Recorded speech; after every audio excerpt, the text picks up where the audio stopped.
E olha, ô César, o homicídio não é só aqui no Brasil não, viu? Um ataque a tiros em Lewiston, no Maine, nordeste dos Estados Unidos, um estado, aliás, com uma baixíssima densidade demográfica, deixou ao menos 18 mortos, olha que loucura, e 13 feridos na noite desta quarta-feira. Terrorismo doméstico.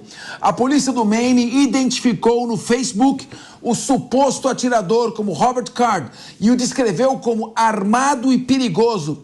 O suspeito ainda está foragido. Ainda de acordo com a polícia, o atirador provavelmente agiu em 2 locais diferentes.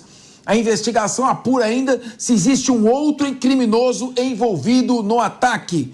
Manuel Furriela, esse é um problema epidêmico nos Estados Unidos. Desde Timothy McVeigh, em 1995, que explodiu um shopping center inteiro em Oklahoma, esses ataques têm se repetido de maneira sistemática. Isso tem a ver com veteranos de guerra, com neuroses trazidas? Que tipo de situação que eu não vejo na intensidade com que se repete em nenhum outro país, Furriela?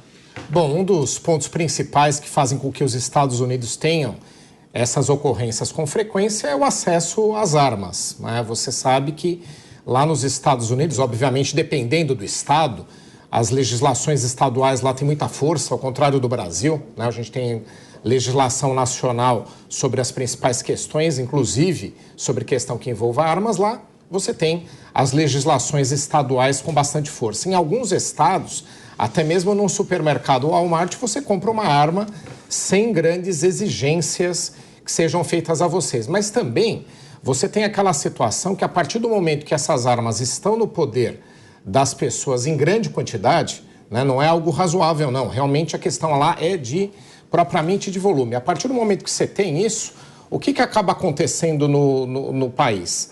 Qualquer pessoa pode ter acesso a isso, inclusive dentro de casa, inclusive no acesso à casa de um vizinho, né? Eu, quando morei lá, advoguei 3 anos em Washington, eu observava que era uma sociedade extremamente armada. Nem todas as notícias chegam aqui, mas com frequência, qualquer discussão, por mínima que fosse, já motivava alguém a ir em casa pegar sua arma. Não estou dizendo que as pessoas não possam ter direito ao acesso às armas, não é isso que eu estou dizendo. Né? Por óbvio, era melhor que a gente fosse como o Japão, essas sociedades onde você tem uma restrição muito grande. Mas eu acho que no caso dos Estados Unidos, esse é um problema também decorrente da facilitação. E um outro ponto que é importante, não é só a questão do volume, não. É a questão de exigir-se pouco daquele que vai pedir o porte de arma. Então, a legislação de alguns estados é muito flexível nessa questão e tem sido criticada. Mas os outros pontos que você trouxe, Capês, também são muito relevantes. Você tem aquela criança que sofre um adolescente, um bullying na escola, então há uma questão psicológica e acaba por tentar agredir e às vezes até assassinar seus colegas. Tem inclusive, né, uma série de estudos sobre isso, um dos mais relevantes chama-se Tiros em Columbine, que inclusive serviu para que fosse feito um documentário. Mostra exatamente essa questão. É uma sociedade que precisa também refletir sobre como aborda os seus conflitos.